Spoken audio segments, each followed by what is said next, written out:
Vedic Astrology podcast is brought to you by a dedicated and intimate community of patrons. Perhaps you'd like to join us where we meet every week to check in and talk astrology, and where we have monthly gatherings to deep dive into our personal charts, to study Vedic astrology, and to apply and harness transits. Join us today, and thanks for listening to the Vedic Astrology podcast.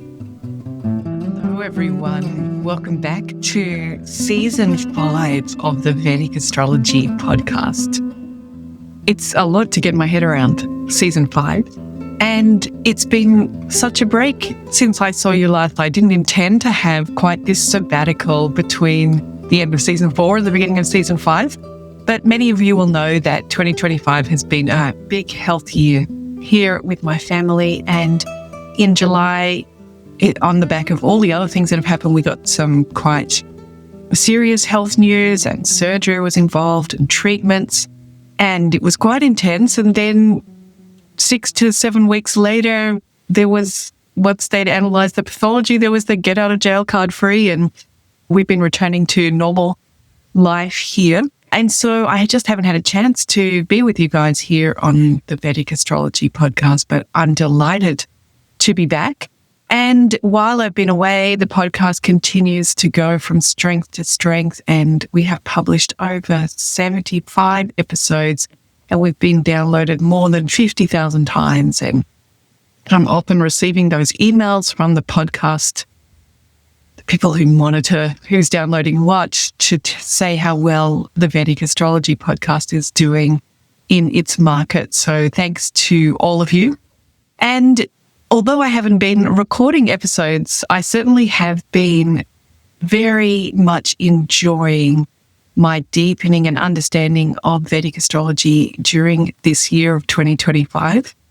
One of the things that I've started doing this year is providing written reports to my clients, as well as catching up with them face-to-face on a video conference.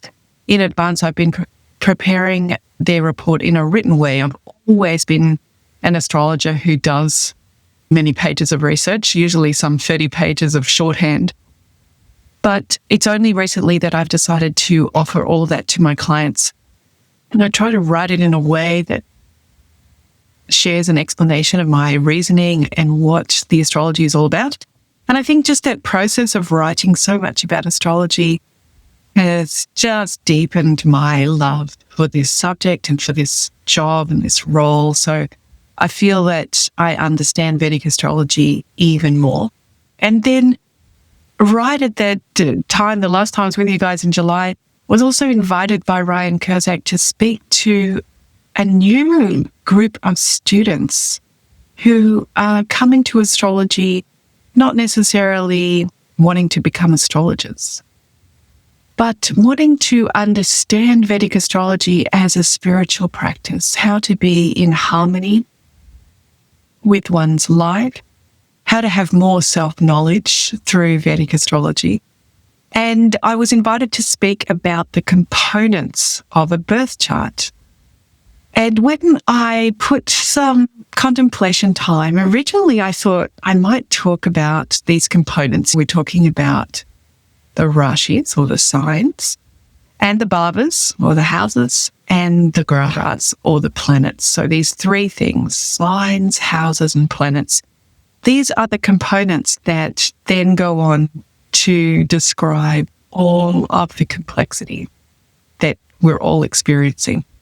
So originally, when I thought about it, I was thinking I might talk about Rubik's Cubes. I don't know if you're in my generation, but Rubik's Cubes were a huge game toy when I was a child, and my brothers and I would end up pulling the pieces out to put them back together to get the color faces on each side.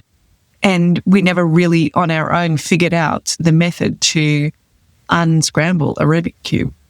But now if you go on the internet or on YouTube, you can have all of these instructions how to do the Rubik's Cube. And I like it as a metaphor for understanding the components of a birth chart, because the Rubik's Cube has this three-dimensional problem solving that it's not enough just to look at the white side of the Rubik Cube and get those 9 boxes all to be white, that is relatively achievable, but all the rest of the cube remains scrambled. And I think why the Rubik's Cube is a good metaphor is because as a Vedic astrologer, you're keeping a lot of moving pieces in your mind at one time.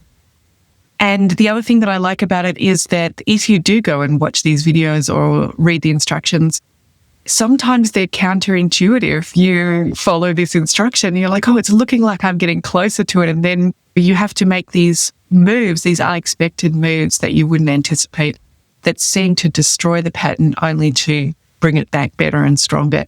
And I think that is a useful metaphor for reading a birth chart, because sometimes maybe people who are attracted to astrology and Vedic astrology, there might be things that intuitively jump out at us straight away when we sit with a chart. And then there's a lot of value in looking under the hood, in looking at what is the Shadbala of that planet, and what planetary aspects is that planet receiving, and what Rashi aspects is the field receiving as well, and how far away is it from a lunar node? And just taking the time to go in a bit more detail, a bit deeper, perhaps using a step-by-step approach.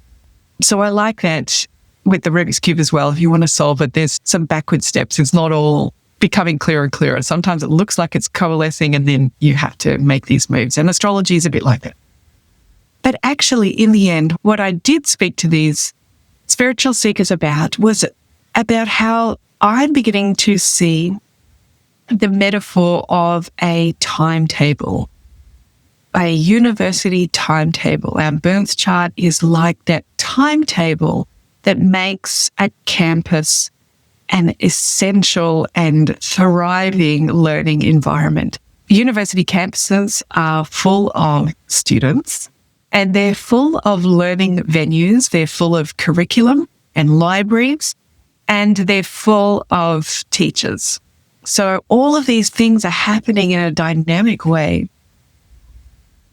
And if you just visit a university campus, we're talking about a physical one, as a visitor or as on your first day, they can be overwhelming because there's just so many possibilities and so many things going on all the time that without any instruction, it would be hard to know how to make the most of this campus. And that's where each student's individual timetable becomes so important, because it takes the variety of the campus. It takes the potential of the campus and it pulls out the subjects, the units that you're enrolled in, and tells you which room that unit is in, on what day to turn up, and who the teacher is and what textbooks you need. So this timetable is what makes the complex institution of a campus work so well. And I've always been fascinated by timetables because I was lucky enough in a previous role to learn about systems theory, and that there are 5 things that make up a sustainable system. And one of those things is the timetable, like it's the structure that allows all of that complexity of a self-sustaining system. So here I am thinking about timetables and realizing that Earth Campus, a metaphor for our experience here, is perhaps Earth Campus. That Earth Campus provides a whole lot of teaching venues. It provides a whole lot of learning experiences, and it provides a variety of teachers as well. So today I thought I would share this metaphor with you as well. And if you would like to follow along or go have a look at my thoughts written out in text, I have popped it up on my website. So that is at fionamarks.com, and then it's /Earth-Campus. So EARTH-campus, CAMPUS. And you can follow along. So the metaphor for me goes like this, that on Earth Campus, there are all these teaching venues. And if we use Vedic astrology as our tool for this metaphor, then we know that there are 12 teaching venues at Earth campus. And these are the 12 30-degree segments of the ecliptic.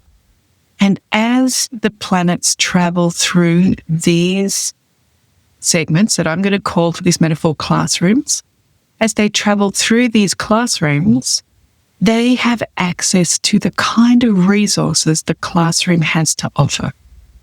And if you think of your own experience of schools and campuses, each classroom can be quite differently equipped.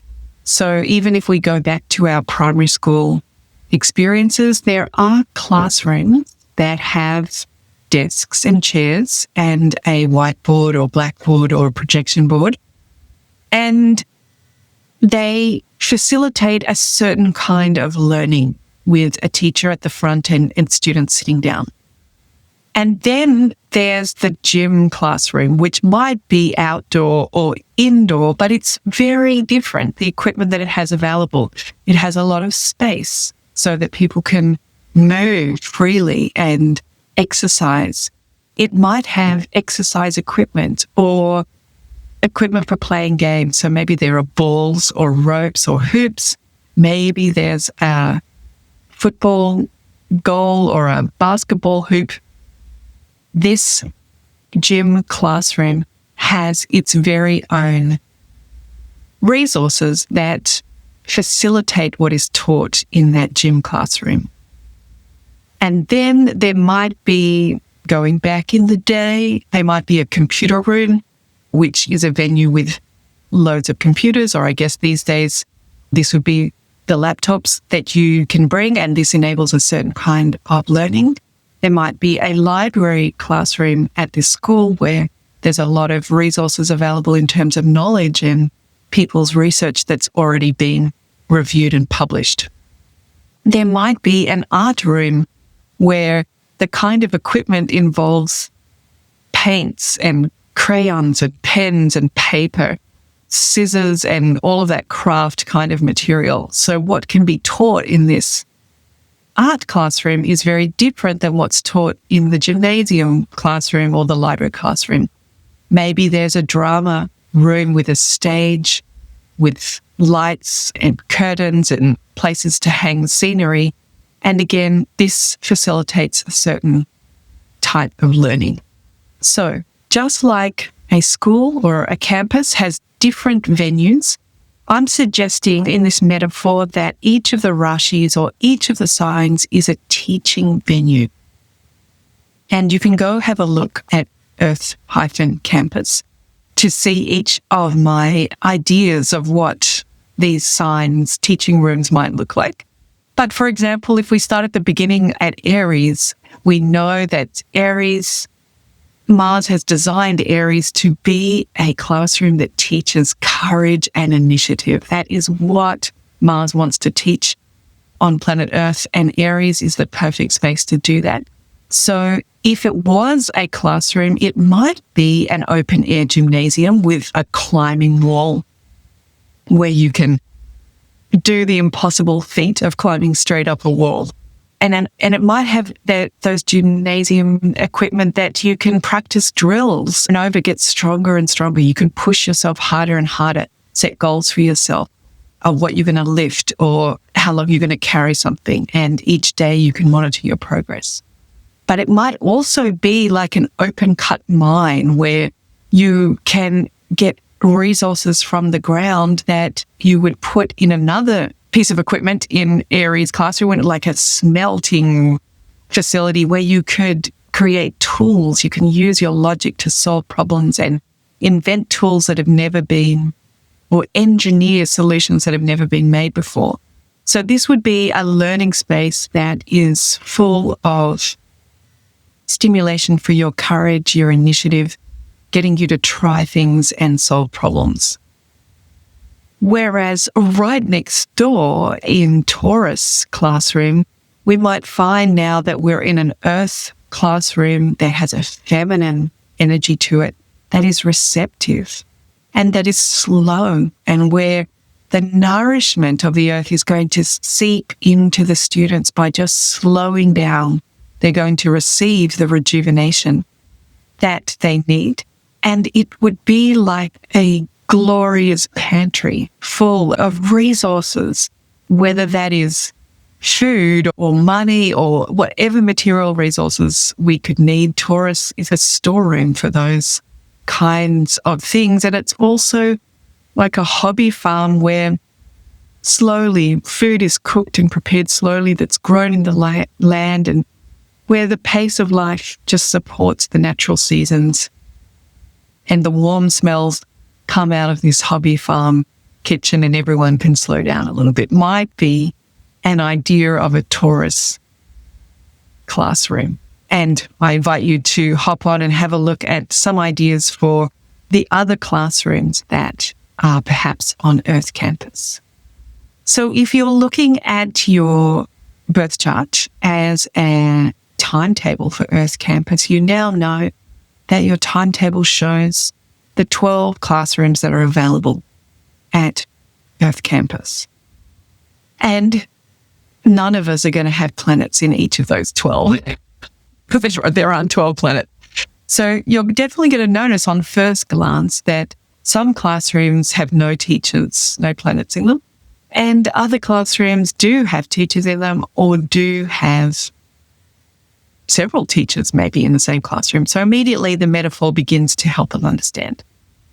And then after we understand that perhaps the signs are classrooms, if we keep going with the metaphor, then I think that houses are perhaps the curriculum of Earth campus. That if you incarnate on Earth, there are 12 subjects to the curriculum here on Earth campus.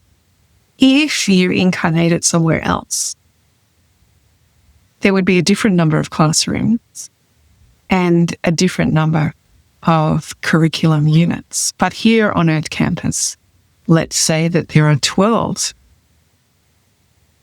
units of study that all Earthlings are working their way through. And those units of study are the houses. Unit 1 is the topic that relates to the body and the self, the personality and the life path. So wherever our Unit 1 curriculum is being taught, that is the classroom through which we have the resources to discover ourselves. Unit 2 might be about the resources and responsibilities that Earthlings have. How do we value ourselves? How do we have that innate sense of value? How do we nourish and make sure that we have the resources that this being requires? So Unit 2 teaches us resources and responsibilities. And this will be happening in a classroom on Earth campus. And we can go around for the 12 units, and I encourage you to go have a look at Earth-campus to check in with what are the 12 units you can study here on Earth. Now, as you then look at your birth chart, a moment ago we could see which classrooms had teachers in them. Now we can tell which units have teachers and which units the teacher is not in the right classroom for. So we're really beginning to understand now a bit more about our timetable. Because generally at school or at university, there should be a teacher in the classroom. Back in the day, these days, everything's online, maybe it's a bit different, but if we think more of that archaic model of teaching. So now we know something about the signs perhaps being the classrooms and the houses perhaps being the curriculum of Earth campus. The third component of this metaphor is the teachers or the professors, and that is what I think the planets are. So each of these planets, these 7 planets, have things that they are trying to teach. And we talked briefly about Mars is trying to teach courage to Earthlings. And he's doing that through Aries, which we already discussed, an open air, exploratory, initiative-driven, courage-driven, rewarding risk and thrill kind of venue. So Mars designed that venue, Aries classroom, to help teach courage. And he also designed Scorpio classroom, which is his more feminine approach to learning and teaching, where he recognizes that the thing that you might need courage for the most is actually to face your own inner demons and to have the courage to look into the darkness and to go through your psychology.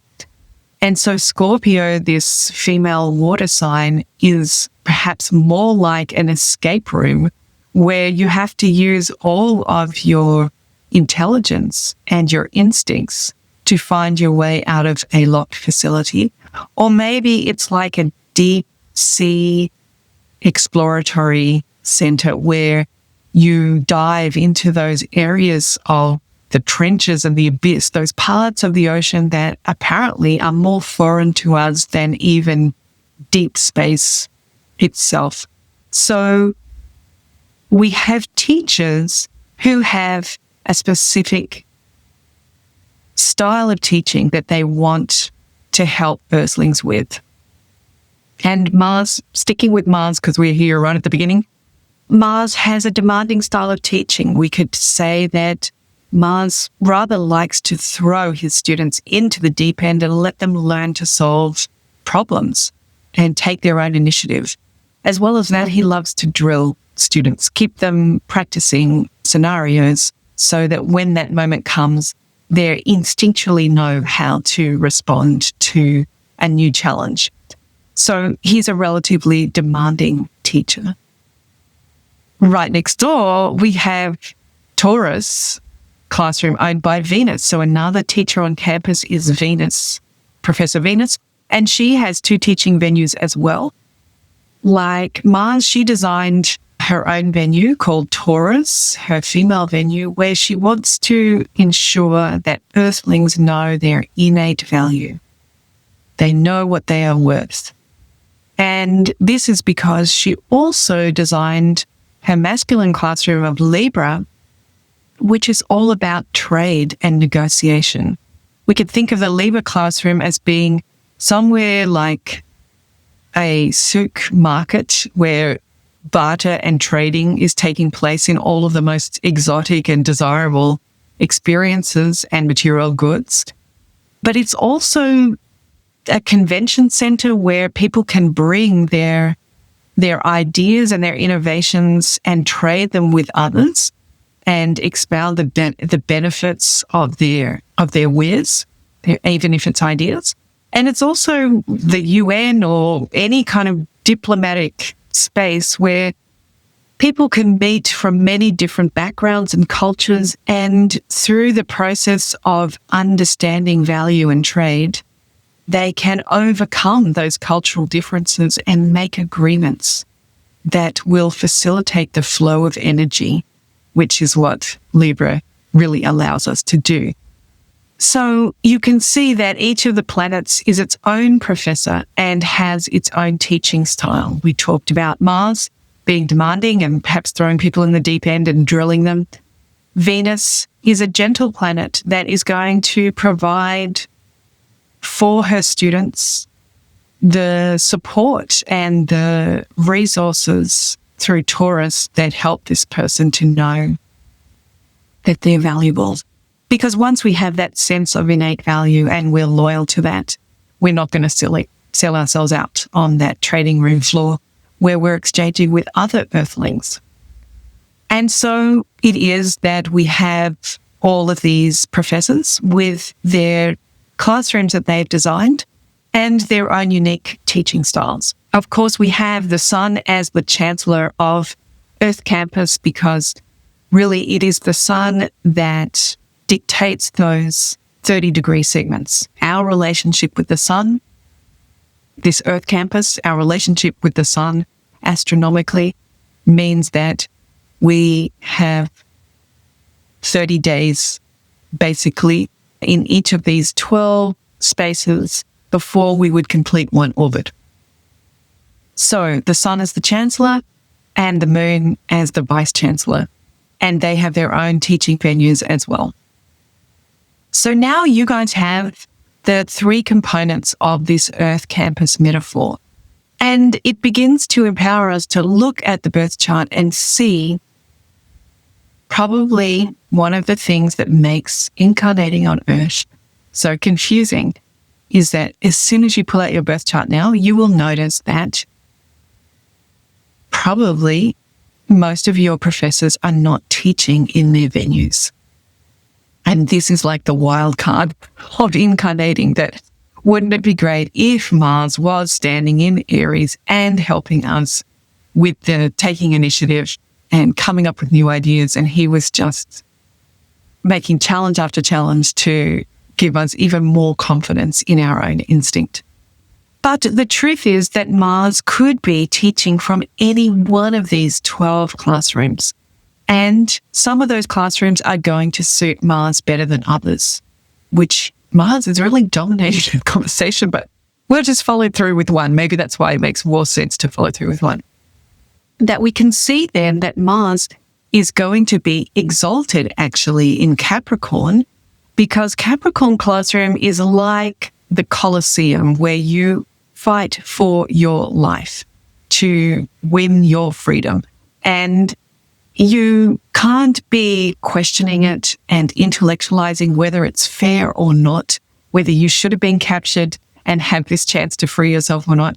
You just have to get out of there, whatever it takes. And it could be really ugly. And this plays exactly to Mars's strength, that the instinct to fight and to survive no matter what goes hand in hand with the very venue of the Colosseum. Or another way to think about Capricorn would be like when you watch those reality shows and someone is dumped into some forest or desert or ice mountain and they have to survive. Maybe they've been allowed to bring 3 resources, a rope and some matches and whatever, a jacket. And then everything else, they're on their own. They have to capture their own food and make their own fire and make their own shelter. This would be another way to describe Capricorn classroom. And Mars thrives in that engineering of how do I solve this problem, sharpened even more by the very reality of surviving. So we can see why then Mars as a professor on Earth campus is going to thrive teaching over there at Colosseum of Capricorn. But we can equally see if we go and find that Professor Mars is teaching from Cancer classroom, where Cancer is a female teaching classroom that is so accepting and so absorbing that it's the perfect place for music. If you've ever been in a recording studio or a really quiet place, it almost draws out of you your feelings because it's so quiet. It accepts from you takes away all of the noise and out seeps your feelings. But it's also a vast ocean teaching venue where there are no milestones, there are no land posts. You can swim for 100 days in one direction, which Mars has got that determination and the courage that, okay, I'm going to swim in that direction. But you can't even tell after 100 days if you have made any progress, or are you swimming in a great large circle? You have no idea where you've been, where you've come from, where you're going. So for Mars, there's no engineering or problem solving here that Mars can do that with its physical force and effort that is going to orientate it in this situation, because the venue itself is not designed to be conquered. Cancer isn't about conquering. It's about acceptance, complete relaxation, openness, the scariest of all, completely vulnerable. So here we see that teachers are going to perform differently in different venues. So you might notice that now as you look at your timetable. If you're lucky, you might have a teacher or some teachers in the right classrooms, but many of us are going to have all of our teachers teaching from the wrong classroom. And some of those classrooms are easier to adapt to and some of them are harder to adapt to. And perhaps the final thing to say about this Earth campus is that we can use the ascendant sign, the Lagna, or your rising sign. We can use that whole sign that becomes the first house, and we can imagine that this is like a college at the Earth's campus in this metaphor. It's like your homeroom or your sorority or your living quarters where everybody in that dorm, you guys are all a particular ascendant or rising sign. And once we know which dorm or college we belong to, then we begin to understand what the textbooks are for this Earth campus. And this is a little bit what unlocks really the timetable, that by knowing what your rising sign is, and this is why astrologers always want to know your birth time, because it tells us what was rising on the eastern horizon, and that is going to set your college inside Earth campus. Because then we know which teacher is in charge of your college, and we know which classroom is going to be the one that teaches your sense of self. So let's move away from Mars, for which we have given plenty of good attention. Let's take Sagittarius ascendant. If we know it's a Sagittarius ascendant, we know that Jupiter is going to be the planet that owns this homeroom. He runs the college that I belong to if I'm a Sagittarius ascendant. And this means that that first unit of who am I, who is the self, what is my life path, what is my personality, what have I come here to do on day one, is taking place in Sagittarius classroom. And that classroom is like a civic space of debating, philosophizing. You could imagine like those kind of public spaces where arguments are discussed and the merits of different philosophical approaches to life. And that by participating in this public debate, all of us are getting wiser. We're finding out the right teachers for us. Who are we going to be led by? And ideas are being tested, philosophies are being tested to see which one is truly the most helpful and accurate in being an earthly.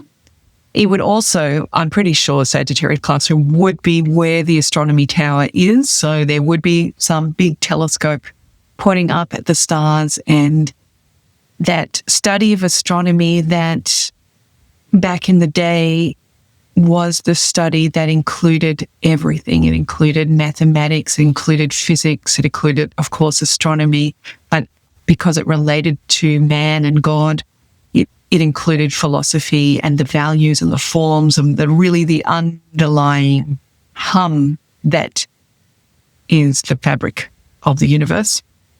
Pretty sure that would be in Sagittarius classroom as well. So this person's sense of self and their textbook for that first unit will be written by Jupiter for the Sagittarius classroom. So perhaps that textbook might be something like The Fire of Knowledge Guides Us on Our Pilgrimage. That would be the tome that you would need to buy if you're a Sagittarius ascendant and you're studying Unit 101.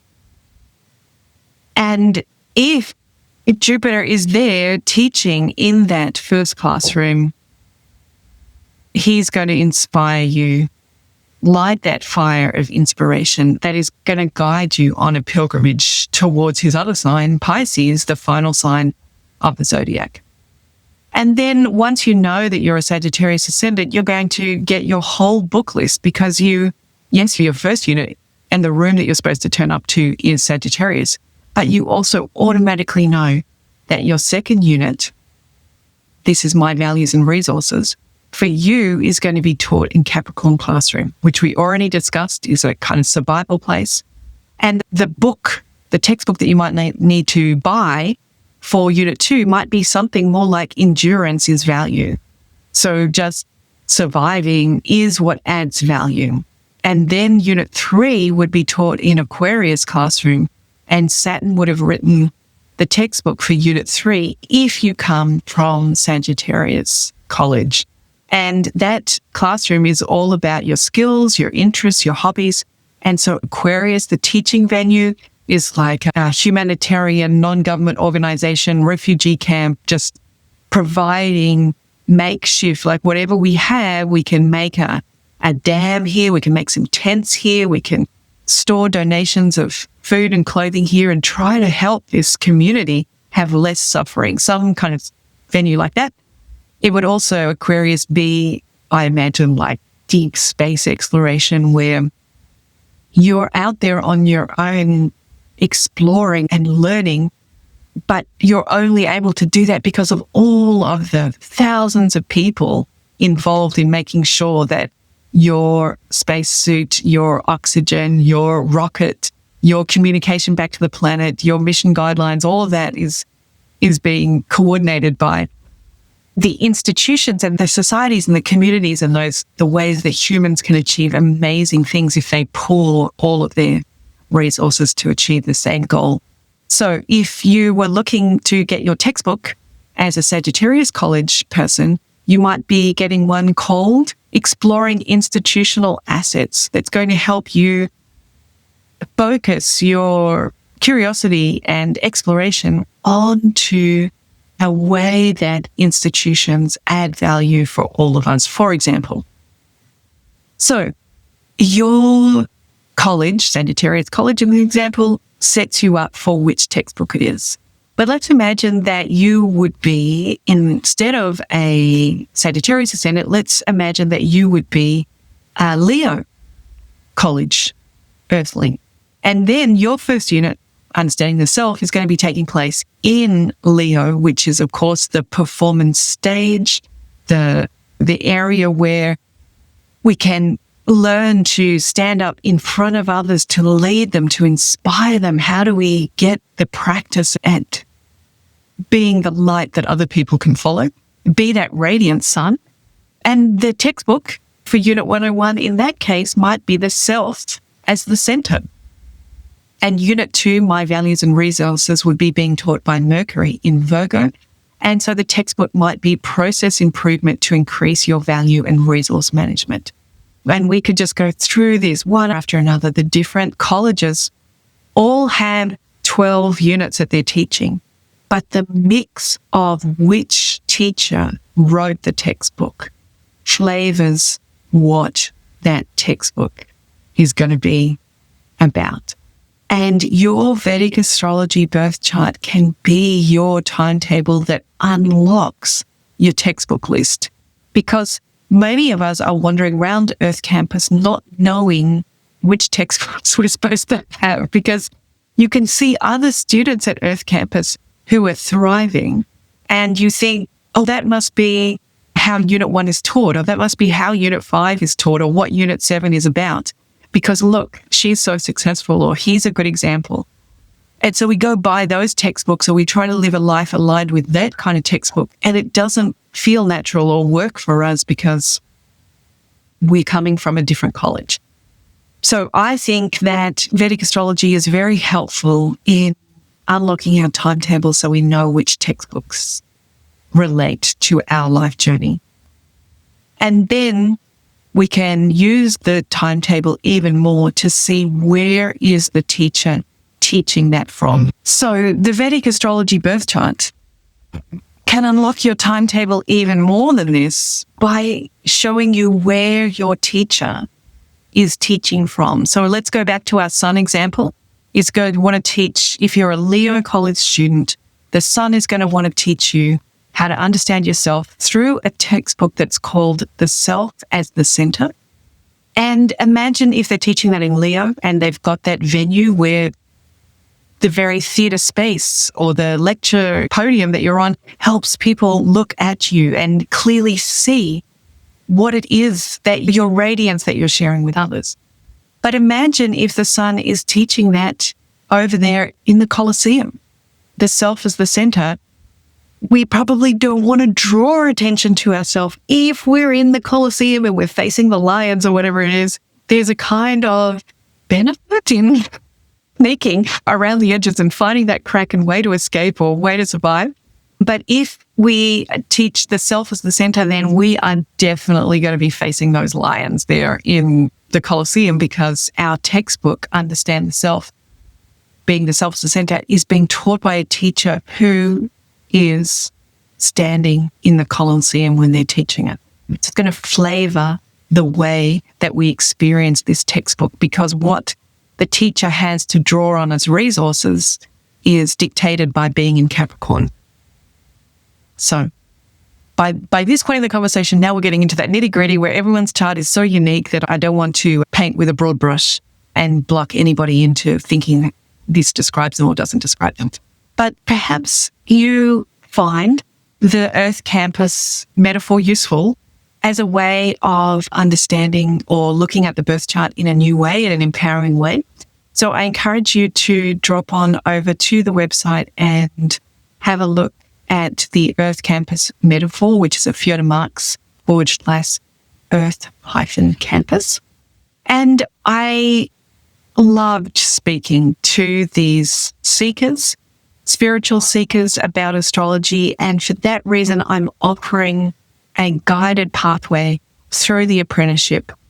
If you would like to learn proper Vedic astrology in a step-by-step way, in a rigorous way, from a teacher that you trust, but you're a little bit overwhelmed that it's an apprenticeship and I don't want to be a professional astrologer and maybe it's too technical for me, I'm inviting you to come and join me on the guided pathway, and we will meet once a month and take all of that rich, insightful content from the apprenticeship and make sure that we bring it down to language that we can understand. For example, like the Earth Campus, a way to take the important technical aspects of astrology.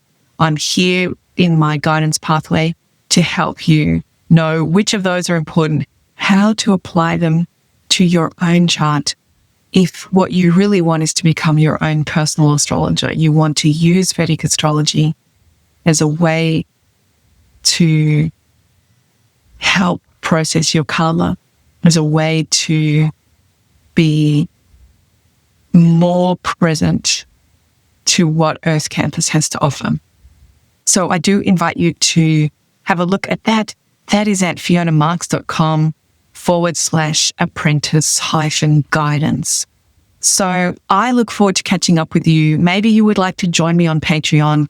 We get together and have so much fun about astrology. There are weekly catch-ups, and then there are topics that we meet together every month, deep diving into your chart or studying mythology together.